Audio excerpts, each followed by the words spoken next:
Teksa Saranda hyn në periudhën më intensive të sezonit veror, operatorët turistik shprehin shqetësim se protestat e vazhdueshme në vend mund të ndikojnë në perceptimin e turistëve të huaj për Shqipërinë.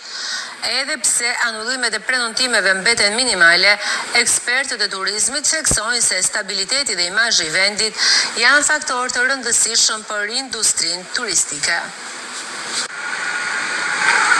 Në këto ditë qershore, kur në Sarandë turizmi shkon me shpejtësi drejt fashës së lartë, pyetja më shpesh që shtrohet është sa i ndikuar do të jetë sezoni 2026 nga protestat që vijojnë me shkas të zvërnecin si zonë mbrojtur. Përgjigjja që jep kësaj pyetje e Arben Çipa, si kreu i shoqatës së industrisë së turizmit në Sarandë, është se ngritja në protesta e tubime është një drejtë që jep sistemi demokratik. Ndërkaq ai thotë se koha në të cilën mbahen ato nuk është favorizuese për flukse turistike, pasi sipas tij turizmi është edhe imazh. Çështja e tubimeve e cila ndodh në Tiranë, në aeroportet e tjera, mirë do të ishte që Sarandë të mos spriste kjo tallk, për arsye se nuk ndihmon absolutisht në momentin aktual. Është legjitime padyshim dhe çdo sipërmarrës, çdo pjesëtari, çdo shoqata apo organizate është legjitime për marrë pjesë në tubime, për të kërkuar të drejta e tjera, por ky nuk është momenti i duhur për tubimet në qytetin tonë. Bota turistike funksionon me imazh, funksionon me shqisin e cili lidhet në anën vizuale. Pavarësisht se ne mund të kemi probleme të natyrës teknike dhe probleme ndryshme brenda vetvetes, dhe është normale kjo, por ajo që duhet nxjerrë në pak edhe në pamjen vizuale për vizitorët është ajo që vërtet i takon një destinacioni. Nga ana tjetër, Çipa thotë se ndikimi drejt për drejt i protestave që mbahen në kryeqytet është minimal dhe i pakrahasueshëm me reflektimin në lëvizjen turistike të Durrësit apo Vlorës. Kjo sepse sipas tij prurjet më të rëndësishme turistike Sarandës i vijnë përmes aeroportit e portit të Korfuzit dhe jo përmes Tiranës. Prandaj edhe anullimet e prenotimeve raportuar nga operatorët turistik të Sarandës thotë ai janë në shifra minimale.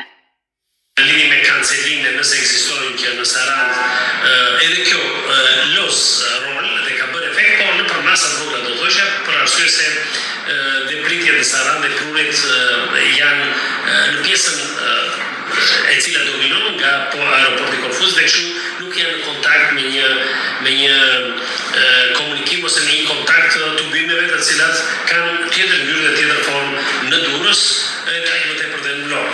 Kështu që ne jemi të parimit që ky është një moment që ne duhet të ekzekutojmë dhe të shërbejmë sezonin turistik me gjitha forcat tona. Është një moment të reflektojmë nëse ka gjëra të cilat duhet parë ndryshe për trajtimin e shërbimit në të gjitha fushat. Duke përcjellë edhe qasjen e operatorëve turistik të Sarandës, Çipa thotë se po kuptohet që turizmi në vendin tonë tashmë ka hyrë në një trajektore të re. Prandaj dhe qasja e tyre është mirëpritja për ardhjen e investitorëve të huaj që sjellin investime të mëdha e serioze.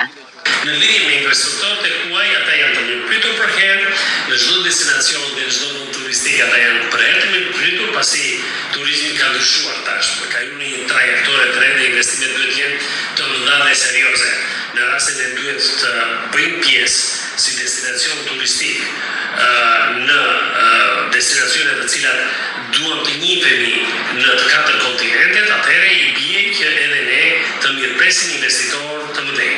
Aq më tepër në raste që kur bëhet fjalë për investitorë të cilët janë me erdra dhe të lartësuar le të themi në fushën e tyre, atëherë ky është një privilegj do thosha dhe do thoshim të gjithë së bashku.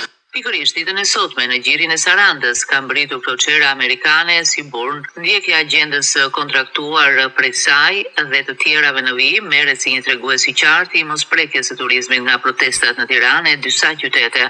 Ekspertë të turizmit argumentojnë se protestat paqësore bëjnë vendin tonë edhe më interesant në sytë të huajve që çmojnë angazhimin qytetar në jetën publike.